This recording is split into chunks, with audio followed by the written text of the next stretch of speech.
కేసీఆర్ గారి నిరాహార దీక్ష రోజు అల్గనూరులో ఆయన అరెస్ట్ కాగానే తెలంగాణ అంతా అగ్గంటుకున్న విషయం మీకు తెలుసు. ఇవాళ చాలామంది చాలా మాట్లాడుతూ ఉన్నారు, చాలా చిత్ర విచిత్రమైన అనుభవాలు. కానీ వాస్తవం ఏంటంటే మొన్న జరిగిన ఎన్నిక, మొన్న డిసెంబర్ 3 నాడు వచ్చిన ఫలితం మనకు నిజంగా చెప్పాలంటే ఏదో పెద్ద హతాశులైపోయే ఫలితం కాదు, మనం ఏదో ఇంట్లో దుప్పటి కప్పుకొని పండుకునేంత బాధాకరమైన ఫలితం కాదు. కొంతమంది మిత్రులు, నేను మిమ్మల్ని కోరుతా ఉన్నా, ముఖ్యంగా సోషల్ మీడియాలో మా తమ్ముళ్ళు చెల్లెళ్ళు మీరు భావోద్వేగంతో ఉంటారు. ఎందుకంటే ఉద్యమ పార్టీగా ఉద్యమంలో మొదటి నుంచి ఉన్న తమ్ముళ్ళు కానీ తర్వాత వచ్చి చేరిన తమ్ముళ్ళు కానీ ఒక భావోద్వేగపూరితమైన అనుబంధం ఉంటుంది మీకు కేసీఆర్తో, తెలంగాణతో, మన పార్టీతో. అందుకే పార్టీ ఓడిపోయిన తర్వాత కొంతమంది తమ్ముళ్ళు చెల్లెళ్ళు నేను చూసిన, ప్రజల్ని మోసం చేసిన నాయకులను చూసినాం కానీ నాయకుల్ని మోసం చేసిన ప్రజలను చూడలేదు అని కొంతమంది పోస్టింగ్లు పెట్టినారు.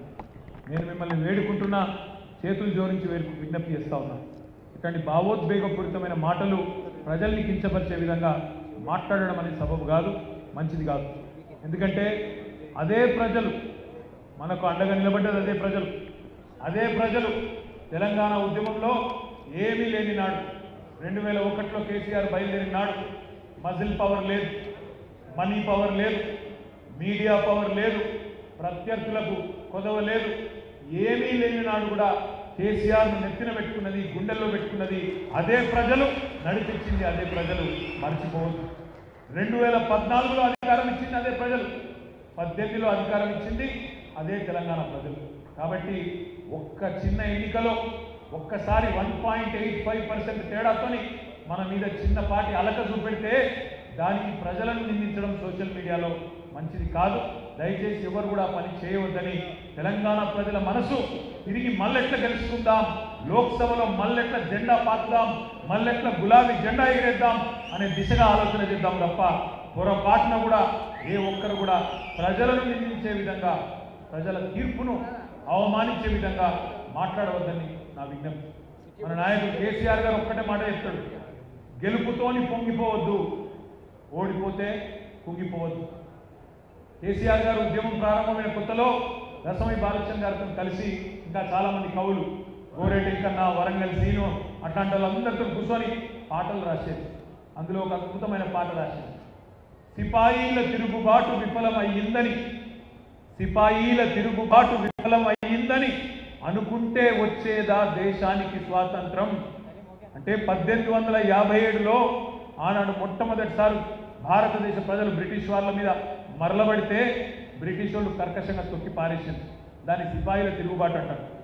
సిపాయిల తిరుగుబాటు విఫలమైంది, ఫెయిల్ అయింది అని చెప్పి భారతదేశంలో ఉండే స్వాతంత్ర ఉద్యమకారులు అయ్యో ఇక మాతోని కాదు అని ఎక్కడోళ్ళు అక్కడ దుప్పటి కప్పుకొని పండుకుంటే దేశానికి స్వాతంత్రం వస్తుందనా? అట్లాగే రాజీ లేని పోరాటమే విజయం సాధిస్తుంది, ముమ్మాటికి తెలంగాణ రాష్ట్రం వచ్చి తీరుతుంది అని కేసీఆర్ గారు ఆనాడే పిడికిలు బిగించి మరి మన కవులు కళాకారులతోని పాటలు రాయించి తాను స్వయంగా కూర్చొని పాటలకు కొన్ని మెరుగులు కూడా దిద్దిన పరిస్థితి. ఎందుకు చెప్తున్నా అంటే మొన్న మనకు తగిలిన దెబ్బ చాలా చిన్న దెబ్బ, చాలా చిన్న ఎదురు దెబ్బ. 119 నియోజకవర్గాల్లో మనం పోటీ చేస్తే మనకు ప్రజలేమి చీకొట్టలేదు, ఈ సంవత్సరం భారీ లేదు. మనకు 39 సీట్లు ఇచ్చిన ప్రజలు. 39 సీట్లు అంటే 3వ వంతు 119లో చిన్న లెక్క కాదు. ఒక 14 నియోజకవర్గాల్లో స్వల్ప తేడాతో ఓడిపోయినాం, ఆ లిస్ట్ అక్కడ ఉన్నది.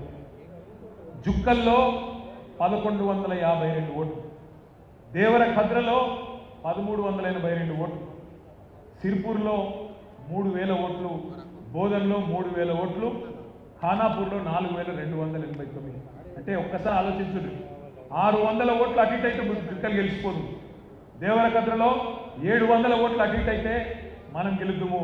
1500 ఓట్లతో సిర్పూర్ పోయింది, బోధన ఒక 1500తోని, 2200 ఓట్లతో ఖానాపూరు, 5000 ఓట్లతో 3 సీట్లు పోయినాయి. నాగర్ కర్నూలు, కల్వకుర్తి, నారాయణఖేడ్ 6000 ఓట్లతో 3 సీట్లు పోయినాయి.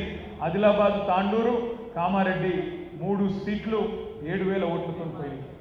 ఈ 14 సీట్లలో ఒక 6-7 సీట్లు మనం గెలిచినా ఇవాళ ఏముంటుందనే పరిస్థితి మీకే తెలుసు, నాకంటే బాగా.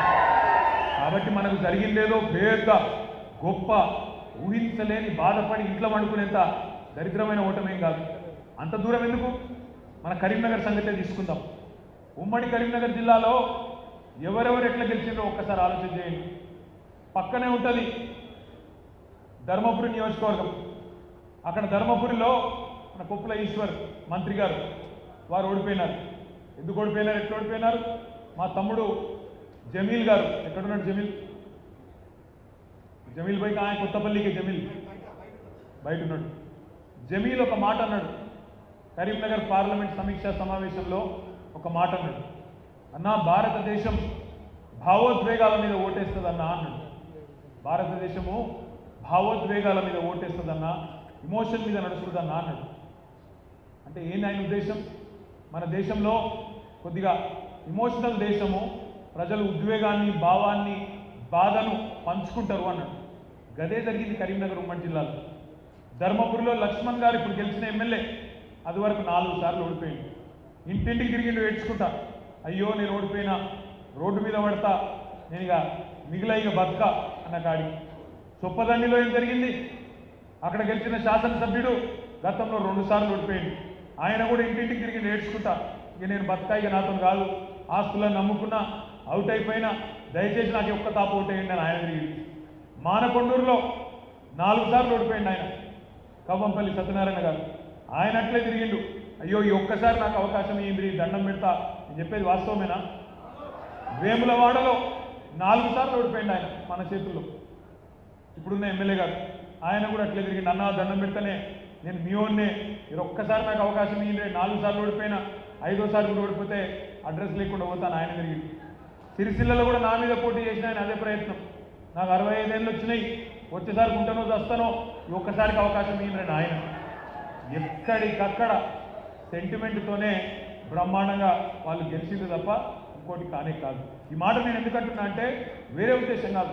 మన ఎమ్మెల్యే లేదో పనిమంతులు కాదని కాదు, బాలకృష్ణ గారు ఏదో పని చేయలేదని కాదు, లేదా అన్నగారు రవిశంకర్ గారు పని చేయలేదని కాదు, సతీష్ అన్న పని చేయలేదని కాదు, లేదా లక్ష్మీనరసింహారావు గారు మంచోడని కాదు. కేవలం ఒక సెంటిమెంట్, అయ్యో పాపం 4 సార్లు ఓడిపోయాయి కదా, బాలకృష్ణకు 2 సార్లు ఓట్లు వేసినాం కదా, ఈ ఒక్కసారి గడిపిస్తే ఏమవుతుంది? మరి ఇక్కడ వేములవాడల ఇదివరకు టీఆర్ఎస్ ఓట్లు వేసినాం కదా, ఈ ఒక్క తాప వేస్తే ఏమవుతుంది అని కొంతమంది. ఇంకొంతమంది ఏమో 2 సార్లు మీకు ఇచ్చినాం కదా బిడ్డ, ఈ ఒక్కసారి వాళ్ళు ఏమో చెప్తాను, బంగారం ఫ్రీ అంటాను, బస్సు ఫ్రీ అంటాను, జర చూస్తాం ఏమవుతుంది అని చెప్పి ఓట్లు వేసింది. అయినా ఒక్కసారి చూడండి ఇక్కడ ఏం జరిగిందో. కరీంనగర్ లోక్సభ మొత్తం తీసుకుంటే ఈరోజు కూడా మనమే ముంగటున్నాం.